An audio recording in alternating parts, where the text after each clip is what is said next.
rig it. Coke machine for real fishing. Leeches in the logs. Got a nice smallie on the line here. Rods in the way.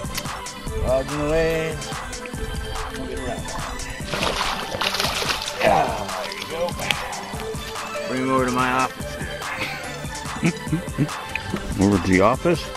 Oh, that's a nice one. Look at that. Keep that guy. Yeah. That's probably a world record. We should fill it this guy.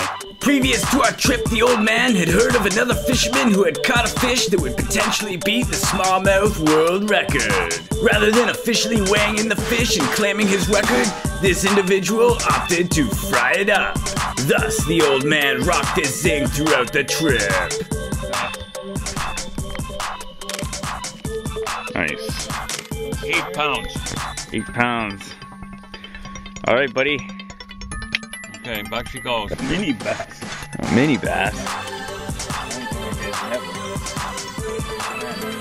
I don't understand how the old man manages to always catch tiny bass. More than the rest of us. Right. How the circle hook works? Like magic. Leeches in the logs. Coke machine for real fishing. Nice fishing.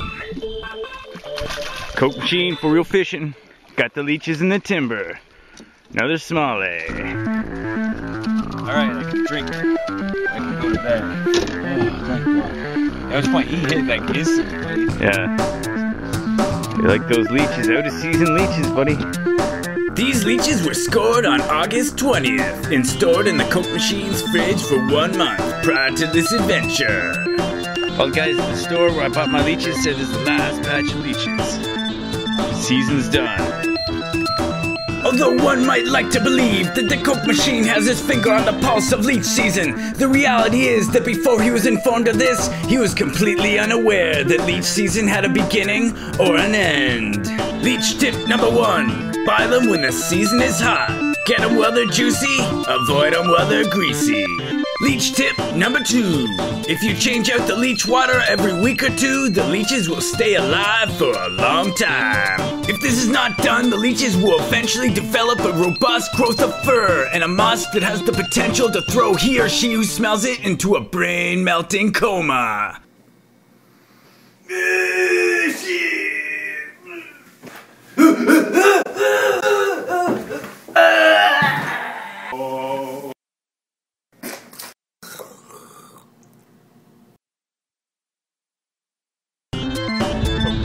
For real fishing, leeches in the timber, slip bobber style. Fish number what? 5? Yeah, ridiculous amount. Alright, we're eating this guy. Coke machine for real fishing. They're on the logs today, boys. I just caught one, and Carl just caught one. They were tapping. He tapped like 2 or 3 times. They finally hit it. Yeah. Check it out.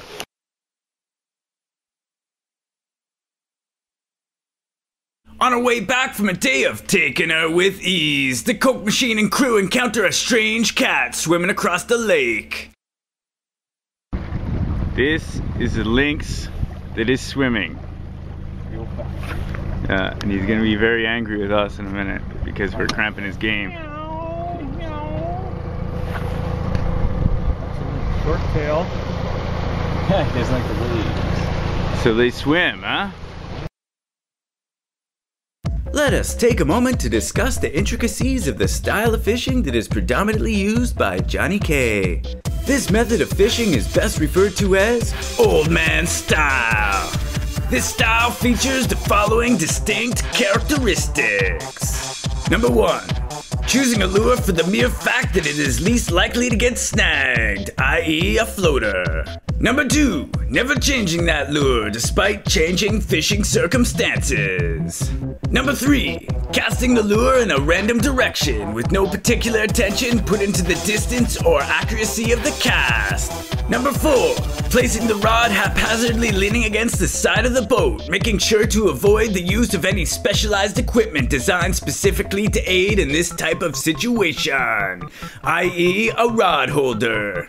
This affords you the dexterity to perform the final and most important element that characterizes this style. Number 5, using both hands to fuck around with a small weather radio at full volume, trying to go through as many channels as you can, as fast as you can. In the following sequence, the old man style has mysteriously panned out. For nearly 30 seconds, the Coke machine observed a small pike dancing on the old man's lure. During this period of time, Johnny K squelched through nearly 10 radio stations. Eventually, the Coke machine decided that it was high time to fill in the old man on what was going down. Got something wrong. It's fiddling with the radio. Surprise, surprise. That thing was chasing your lure for like a couple of feet there. He smacked at it like 3 times. That was before you even knew what was going on. I had no idea. Well, I think it's time to net him up. Nope. Yikes. You didn't even boat him, man. Complosion. Compressed to the point of explosion. Here's a little story I like to call How Being a Clown Resulted in My Brand New Fishing Rod Getting Comploded. Starring Johnny K. In this situation, we landed on shore to avoid a lightning storm. Once the storm was over, comedy ensued. Here we have the usual path everyone takes into the boat when climbing in from shore. As you can see, my fishing rods are stashed under the retracted trolling motor. Here we have the Coke machine's brand new rod, purchased 1 week prior to this incident. It's worth noting that it was also totally awesome. Noting how Johnny K was clowning around the boat, the Coke machine made the statement, "Watch that you do not fuck with the shed." Rather than heed these well-articulated cautionary words, Johnny K just seemed confused. The Coke machine clarified. By the shit, I mean my rods. Johnny K resumed his clown routine until suddenly, in a burst, he entered the boat, Superman style. Here we have Johnny K's size 10.5 hiking shoe.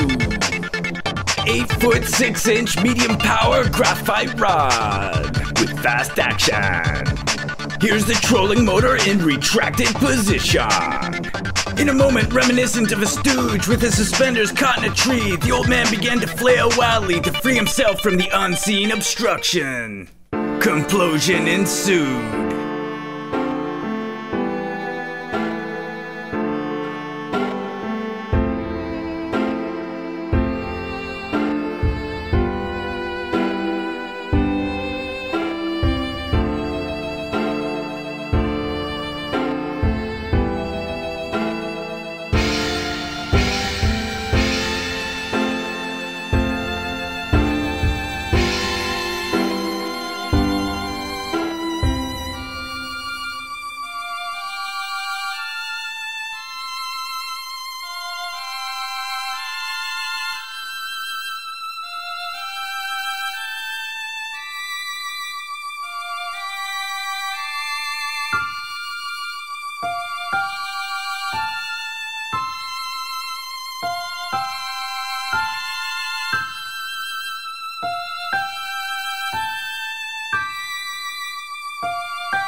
Let's head down to the water's way. Head down to the rocks and weeds, cause this is for real fishing, fishing indeed. We ain't fishing with banana peels, this is for real fishing, fishing for real. All our hooks are made of steel, cause this is for real fishing, fishing for real. If that water's clean, we'll catch a meal, this is for real fishing, fishing for real. Here we say just what we feel, cause this is for real fishing, fishing for real. This is for real fishing, fishing for real.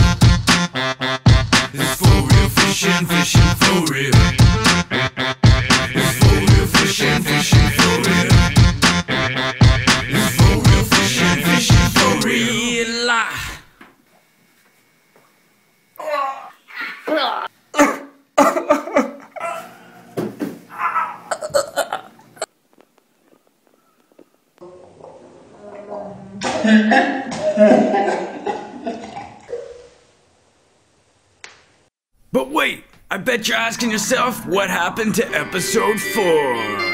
During the filming of episode 4, the Coke Machine and crew came across a mysterious creature wandering around in the wilds of Mississauga, Ontario. Thus, the release of episode 4 has been delayed pending an investigation by the FBI.